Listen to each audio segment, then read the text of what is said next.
दोस्तों ज्यादातर लोग ये पानी पी रहे हैं जबकि उन्हें ये पानी पीना चाहिए। दोस्तों ये वीडियो हिंदी और इंग्लिश दोनों लैंग्वेजेस में है। इंग्लिश में देखने के लिए सेटिंग्स के इस आइकॉन पे क्लिक करके ऑडियो ट्रैक इंग्लिश सेलेक्ट करें। एक आम इंसान अपनी पूरी लाइफ में 50,000 लीटर तक पानी पी जाता है। दोस्तों हम बाकी छोटी छोटी चीज़ों पे तो बहुत ध्यान देते हैं, लेकिन पानी के नाम पे कुछ भी पीते हैं। ज़्यादातर लोग अपने घर में डेड वाटर पी रहे हैं। इसलिए इस वीडियो में हम 5 तरीके डिस्कस करेंगे जिससे हम पानी को बेहतर और सबसे बेहतर बना सकें। ये वीडियो वाटर प्यूरीफायर बनाने वाली कंपनियों को तो पसंद नहीं आएगी, लेकिन आपके लिए बहुत काम की होने वाली है। आइए तो फिर बिना किसी देरी के शुरू करते हैं। Hello friends, welcome to FitTuber. सबसे बेसिक चीज तो यही है कि कौन सा पानी पिए। आजकल ज्यादातर लोगों के लिए ड्रिंकिंग वाटर मतलब आरओ का पानी, लेकिन बिना सोचे समझे हमेशा आरओ का पानी पीना दिक्कत कर सकता है। और बात सिर्फ मिनरल्स की नहीं। देखो, मैं आरओ टेक्नोलॉजी के अगेंस्ट नहीं, बल्कि ये एक जबरदस्त टेक्नोलॉजी है जो गंदे से गंदे पानी को भी एक ही झटके में साफ कर देती है। वो इसलिए क्योंकि आरओ मेम्ब्रेन की छन्नी का पोर साइज इतना छोटा होता है कि इसमें वाटर मॉलिक्यूल के अलावा और कुछ ही नहीं। इसीलिए आरओ वाटर को सबसे पहले लैब ग्रेड यानी उस पानी के लिए बनाया गया जो लेबोरेटरी एक्सपेरिमेंट्स के लिए यूज हो सके। फिर इसको मरीन्स के लिए यूज किया जाने लगा ताकि वो लोग डायरेक्ट समुद्र के खारे पानी को प्यूरिफाई करके पी सके। उसके बाद कंपनियों ने ऐसा चक्कर चलाया कि आज अगर आरओ का पानी ना मिले तो बंदा पानी पीने से मना कर दे। तो क्या पानी को बिना प्यूरिफाई करे पिए? नहीं, आजकल जैसे पानी की क्वालिटी डिग्रेड हो रही है, वाटर प्यूरिफायर लगाना एक नेसेसिटी सी बन चुकी है। लेकिन वाटर प्यूरिफायर का मतलब सिर्फ आरओ नहीं। आपको कौन सा वाटर प्यूरिफायर लगाना चाहिए, इसके लिए 2 चीजें देखो। पहला तो ये कि आपके टैप वाटर का टीडीएस कितना है। टीडीएस यानी टोटल डिसॉल्व्ड सॉलिड्स। इसको पता करने के लिए अमेज़न से ये टीडीएस मीटर 150-200 रुपए में मिल जाएगा। दूसरी चीज देखो कि आपके घर जो पानी आता है उसका सोर्स क्या है। जनरली इन 4 सोर्सेज में से होता है। म्युनिसिपल सप्लाई, बोरवेल से ग्राउंड वाटर निकालते हैं, टैंकर से सप्लाई होती है, या कोस्टल रीजन्स में ओशन वाटर को ही डीसलाइन करके भेजते हैं। ये आपको अपने वाटर बिल पे या आसपास के लोगों से पूछकर पता चल जाएगा। अब देखो, अगर आपके पानी का सोर्स म्युनिसिपल सप्लाई से है और टैप वाटर का टीडीएस 300 से नीचे है, तो ये समझो कि म्युनिसिपल सप्लाई का पानी ऑलरेडी ट्रीटेड होता है और टीडीएस बिल्कुल एक्सेप्टेबल रेंज में है। इसीलिए आरओ लगवाना तो पैसे वेस्ट करने जैसा है। हाँ, म्युनिसिपल ट्रीटेड वाटर में पाइप कंटेमिनेशन से थोड़ी बहुत माइक्रोबियल इंप्योरिटीज हो सकती हैं, जिसके लिए या तो stainless steel with carbon rods वाला ग्रेविटी फिल्टर लगवा लो, या फिर अगर यूएफ प्लस यूवी लगवाया जाए तो इससे ऊपर कुछ जरूरत नहीं। यूएफ में भी आरओ की तरह ही छन्नी लगी होती है, बस फर्क ये है कि यूएफ की छन्नी थोड़ी मोटी होती है। आरओ मिनरल्स भी निकाल देता है, जबकि यूएफ में मिनरल्स बच जाते हैं। आरओ 3 से 4 गुना पानी वेस्ट करता है, इसमें बिल्कुल पानी वेस्ट नहीं होता। अगर ये फिल्टर सच में काम करते होते तो कंपनियां इन्हें ना बेचती। देखो, सभी बड़ी कंपनियां यूएफ बेचती तो हैं, लेकिन वो चाहती यही है कि आप उनका आरओ ही खरीदो। वो इसलिए क्योंकि यूएफ लगवाओगे तो उसकी कोई खास मेंटेनेंस नहीं। लेकिन ये आरओ कंपनियां एक्चुअल पैसे तो आरओ की बार बार सर्विस करके ही कमाती हैं। बाकी स्टेनलेस स्टील ग्रेविटी फिल्टर्स और यूएफ प्लस यूवी फिल्टर कितने अच्छे से वर्क करते हैं, उसके लिए एक बार इनके रिव्यूज पे नजर डालो। लोग इन्हें सक्सेसफुली यूज कर रहे हैं। फिर अगर आपके टैप वाटर का टीडीएस 300 से लेकर 600 तक है तो काफी चांसेस है कि आपके घर का पानी बोरवेल से या ग्राउंड वाटर मिक्स किसी टैंकर से आ रहा हो। ऐसे में आपको एनएफ यानी नैनो फिल्टर लगवाना चाहिए। एनएफ की छन्नी आरओ से मोटी लेकिन यूएफ से पतली होती है। ये मिनरल्स को पूरी तरह से रिमूव नहीं करता, लेकिन रिड्यूस करता है। एनएफ में भी NF40, NF60 और NF80 3 मॉडल्स आते हैं। ये आप अपने टीडीएस के हिसाब से ले सकते हो। जनरली एनएफ के साथ यूवी भी होता है जो बचे कुचे माइक्रो ऑर्गेनिजम्स को खत्म कर देता है। देखो, 600 टीडीएस बहुत ज्यादा होता है। भारत में 95% लोगों का इसी रेंज में ही पानी होगा, इसलिए 95% लोगों को आरओ की कोई जरूरत नहीं। लेकिन अगर आप उन 5% लोगों में आते हो जिनके घर का टीडीएस 600 से भी ज्यादा है, तो काफी चांसेस है कि आपके एरिया में पानी टैंकर या डीप ग्राउंड वाटर से आ रहा है। टीडीएस 600 से ज्यादा हो तब आप डेफिनेटली आरओ का यूज कर सकते हैं। अब देखो, मेरे घर पे म्युनिसिपैलिटी से पानी आता है जिसकी सप्लाई रिवर से है। आओ टीडीएस चेक करते हैं।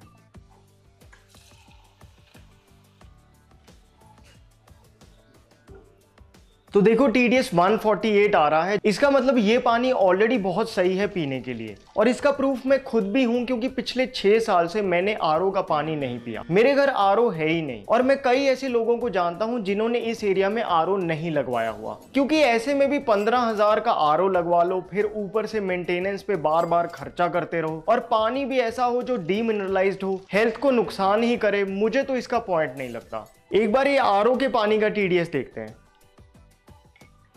48। सच तो ये है कि कंपनियों ने हमें डरा डरा के ये RO का पानी पीने के लिए मजबूर कर दिया है, और हम भी ये खोखला पानी पी रहे हैं। कुछ टाइम पहले मेरी एक लेडी से बात हुई थी, जिन्होंने मुझे बताया कि सब अच्छा खाते हुए भी उनकी क्रॉनिक कॉन्स्टिपेशन की प्रॉब्लम ठीक नहीं हो रही थी। फिर उन्होंने किसी की सलाह से सिर्फ RO वाटर पीना बंद कर दिया, तो सरप्राइजिंगली उनकी सालों पुरानी कॉन्स्टिपेशन कुछ ही दिनों में ठीक होने लगी। आज साइंटिफिक एविडेंस है कि RO वाटर कॉन्स्टिपेशन और एसिडिटी जैसी दिक्कतें कर सकता है। मेरे घर का TDS 350 है, RO लगा हुआ है, तो अब थोड़ी ना हटा सकता हूँ। देखो, जैसे RO लगा हुआ है तो आपको 10,000 रुपए खर्च करके पूरा वाटर प्यूरिफायर बदलने की जरूरत नहीं। सिर्फ RO की मेम्ब्रेन चेंज करवा के NF40 की मेम्ब्रेन लगवा लो, 2,000 रुपए में काम हो जाएगा। हाँ, ये जरूर हो सकता है कि आप RO कंपनी के ऑफिस में कॉल करो और वो आपको ऐसा करने के लिए डिस्करेज करें। रीजन आपको अब पता ही है, NF की मेम्ब्रेन Amazon पे 1,500-2,000 रुपए में मिल रही है। आप फिर किसी लोकल मैकेनिक से भी लगवा सकते हो। RO से NF पे आ जाओगे तो TDS परफेक्ट रेंज में आ जाएगा, पानी में मिनरल्स भी बचेंगे और पानी का टेस्ट भी बेहतर होगा। इसी तरह से RO से UF भी करवाया जा सकता है। बाकी कुछ RO में UF भी लगा होता है, जिसका कोई खास लॉजिक नहीं, क्योंकि जब पतली छन्नी से ही पानी निकल गया तो मोटी छन्नी का क्या ही पॉइंट। लेकिन फिर भी आप RO मेम्ब्रेन हटवा के सिर्फ UF रख सकते हो। इन RO कंपनियों ने और भी बहुत जुमले रख रखे हैं, जिनके बारे में हमने इस वीडियो में डिस्कस किया था। बाकी आपकी कन्वीनियंस के लिए मैंने 2026 में बेस्ट वाटर प्यूरिफायर्स का लिंक डिस्क्रिप्शन बॉक्स में दे दिया है।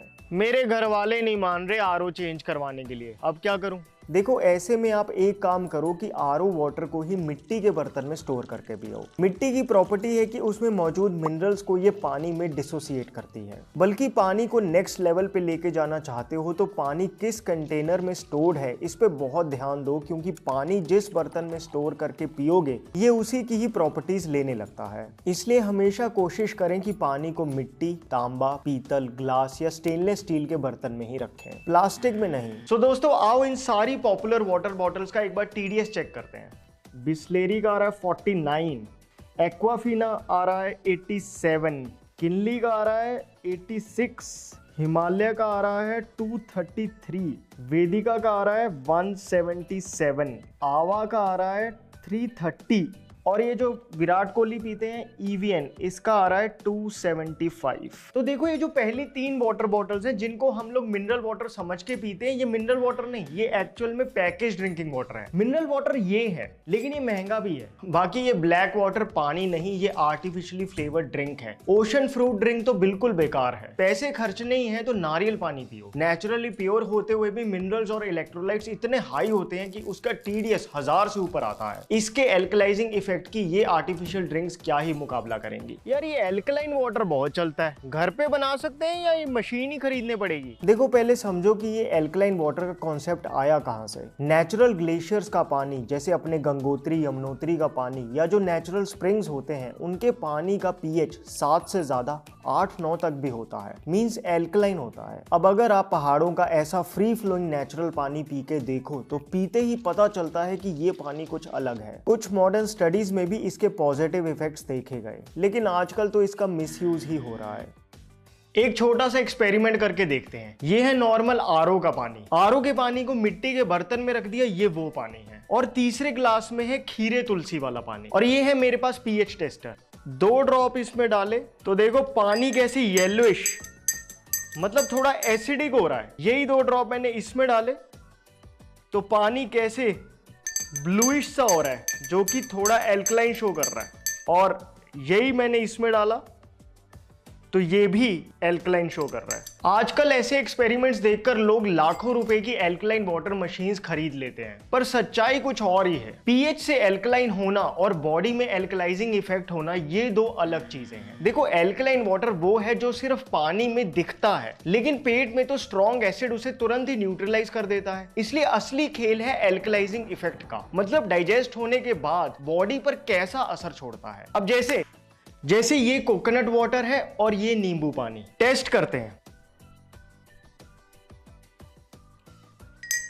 देखो, कोकोनट वाटर एसिडिक आ रहा है और नींबू पानी तो बहुत ज्यादा एसिडिक है, लेकिन दोनों ही पोस्ट डाइजेशन बॉडी में स्ट्रॉन्ग एल्कलाइजिंग इफेक्ट देते हैं। इसलिए 3 लाख रुपए की ये एल्कलाइन बनाने वाली मशीन पे नहीं, बल्कि एल्कलाइजिंग फूड्स पे फोकस करो। सिंपली फिल्टर्ड वाटर को मिट्टी के घड़े में डाल के रखो, पानी एल्कलाइजिंग हो जाएगा। और एक स्टेप ऊपर जाना है तो मिट्टी के घड़े में कॉपर की प्लेट या ग्लास डाल दो। हर्ब्स जैसे खीरा, तुलसी या मोरिंगा सीड्स का इस्तेमाल करके भी पानी का एल्कलाइजिंग इफेक्ट बढ़ाया जा सकता है। वैसे असली एल्कलाइन वाटर मशीन तो हमारे मुंह में ही लगी हुई है। दोस्तों, हमारे मुंह का सलाइवा नेचुरली एल्कलाइन होता है, इसीलिए कहते हैं कि पानी को इस तरह से पियो कि मुंह का सलाइवा अच्छे से मिक्स होके पेट में जाए। आप महंगे से महंगा पानी खरीद लो, लेकिन अगर उसे गट-गट करके एक सांस में पी जाओगे तो वो फायदा नहीं बल्कि नुकसान हो सकता है। इसीलिए आयुर्वेद में पानी को पीने के तरीके पे खासा जोर दिया गया है। पानी को हमेशा आराम से और बैठ कर ही पीना चाहिए। अच्छा, कोई कहता है 3 लीटर पानी पियो, कोई कहता है जब प्यास लगे बस तभी पानी पियो, और कोई कहता है जितना हो सके उतना पानी पियो। तो सच क्या है? एक्चुअली ये तीनों ही पूरे सच नहीं। आपको दिन में कितना पानी पीना चाहिए ये डिपेंड करता है बहुत से फैक्टर्स पे। जैसे आपका वेट कितना है, क्योंकि वेट जितना ज्यादा होगा उतने ही बॉडी में सेल्स होंगे और उतनी ही पानी की ज्यादा नीड होगी। फिर आपका एक्टिविटी लेवल कैसा है, अगर एक्सरसाइज करते हो, स्पोर्ट्स खेलते हो तो बॉडी को पानी की नीड बढ़ेगी। फिर क्लाइमेट पे बहुत डिपेंड करता है, गर्मियों में कितनी प्यास लगती है जबकि सर्दियों में वाटर इनटेक नेचुरली कम हो जाता है। बाकी डाइट भी इंपॉर्टेंट फैक्टर है। वाटर रिच डाइट हो तो प्लेन वाटर की नीड एक्चुअली कम हो जाएगी।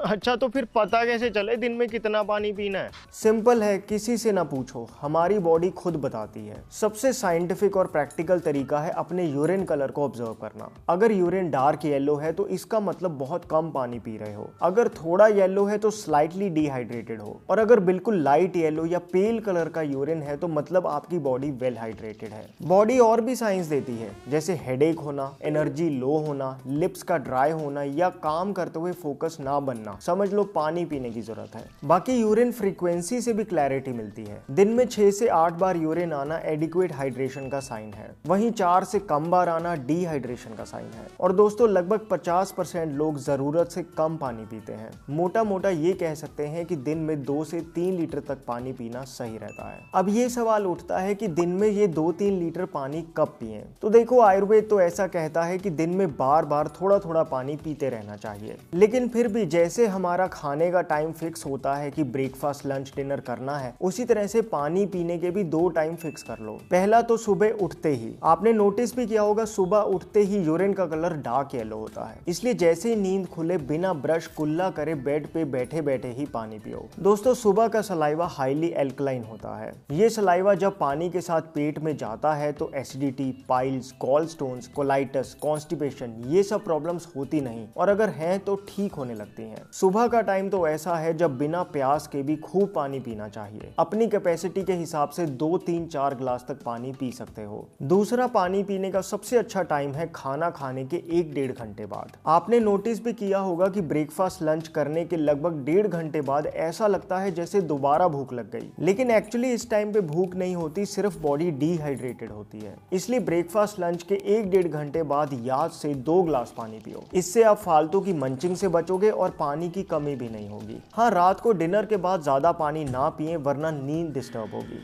अच्छा, ये भी बता दो कि पानी कब ना पिए? आयुर्वेद बहुत क्लियरली कहता है कि खाना खाने के तुरंत बाद ज्यादा पानी पीने से डाइजेस्टिव जूसेस डाइल्यूट हो जाते हैं, जिससे खाना ढंग से पचता नहीं और बॉडी में टॉक्सिन्स क्रिएट करता है। हाँ, 1-8 सिप पी लो तो चल जाएगा। खाने के साथ भी 1-2 सिप से ज्यादा पानी नहीं पीना चाहिए। भाई, मुझसे तो खाना खाने के साथ पानी पिए बिना रहा ही नहीं जाता। आप खाना खाने से 30 मिनट पहले 1 गिलास पानी पी लो, या खाना खाने के बाद बस कुल्ला कर लो, इससे आदत बन जाएगी। अच्छा, एक ये भी बता दो कि पानी गर्म पिए या ठंडा? देखो, जनरली तो पानी को रूम टेम्परेचर पे या हल्का गुनगुना करके पीना बेस्ट रहता है, लेकिन fat loss, sinus, joint pains और इंडाइजेशन में गर्म पानी मेडिसिन की तरह वर्क करता है। रात को कभी लेट नाइट खाना खाओ या खाने के बाद हैवी फील हो तो आधा ग्लास गर्म पानी का पी लो। पानी उतना गर्म होना चाहिए कि आपको सिप सिप करके ही पीना पड़े, चाय की तरह। गर्म पानी आपकी डाइजेस्टिव फायर को बढ़ाएगा, जिससे लेट नाइट हैवी फूड भी बेहतर डाइजेस्ट होगा। वहीं कुछ केसेस में ठंडा पानी मेडिसिनल है, जैसे एसिडिटी में, अगर मेंसेस में ओवर ब्लीडिंग हो तो, यूटीआई में, या कभी गर्मी की वजह से चक्कर आए तब। लेकिन फ्रिज का ठंडा नहीं, मटके का ठंडा पानी बेस्ट है। ये बिल्कुल सही ठंडा होता है और इससे गला भी खराब नहीं होता। दोस्तों, मटके के पानी में अगर आप चांदी की कोई चीज डाल दे तो क्योंकि चांदी की तासीर ठंडी होती है तो ये अपना गुण पानी को देगी और ये पानी बॉडी हीट प्रॉब्लम्स में दवाई का काम करेगा। फ्रिज का पानी तो ठंडा लगता है बट एक्चुअली अंदर से शीतलता चांदी से आएगी। विजय सार की लकड़ी के ग्लास में स्टोर किया पानी पीने से ब्लड शुगर रिड्यूस करने में हेल्प मिलती है। हमने इस वीडियो में डिस्कस किया था कि कैसे कुछ हर्ब्स का इस्तेमाल करके भी आप पानी को और भी मेडिसिनल बना सकते हो। दोस्तों, पानी को टॉप मोस्ट लेवल पे ले जाने के लिए एक आखिरी चीज है, बात करेंगे उसकी, लेकिन पहले मैं आपसे शेयर करना चाहता हूँ कृष्णाज हर्बल एंड आयुर्वेदा का शी केयर जूस। अगर आपको पीसीओडी है, थायराइड है, पीरियड्स इरेगुलर रहते हैं या पीएमएस सिम्टम्स आते हैं तो इस शी केयर जूस का रिजल्ट काफी अच्छा है। रिव्यूज से ये बात क्लियर है। और क्यों ना हो, इस जूस में दारू हल्दी, अशोक छाल, बेल और आंवला जैसे 12 खास हर्ब्स का यूज किया गया है जो विमेन के हार्मोन्स को बैलेंस करते हैं। बेस्ट रिजल्ट के लिए रोज सुबह इसका 30 ml ही गुनगुने पानी में मिलाकर पी लो ब्रेकफास्ट से पहले। कम से कम 40 दिन लगातार पियो। ये शी केयर जूस इतना इफेक्टिव है कि इसकी देखा देखी कई और ब्रांड्स ने इसी नाम से विमेन के लिए जूस लॉन्च कर दिया, लेकिन ये ओरिजिनल है। इसलिए कृष्णाज हर्बल एंड आयुर्वेदा का शी केयर जूस खरीदने के लिए डिस्क्रिप्शन बॉक्स में दिए लिंक को क्लिक कीजिए। स्पेशल डिस्काउंट कूपन लगाना ना भूलना, जिससे आपको मिलेगा 5% ऑफ। वापस आते हैं और बात करते हैं उस एस्पेक्ट की जिससे आप पानी को सबसे अलग लेवल पे ले जा सकते हैं। इसको समझाने के लिए मैं आपको एक इंसिडेंट बताता हूँ जो रियल में हुआ था। मेरे नोन में एक लॉयर है। अब ऑब्वियसली लोग आके उन्हें अपनी सारी प्रॉब्लम्स बताते थे। अब हुआ क्या कि वो लॉयर को ही डिप्रेशन टाइप सिम्टम्स होने लगे।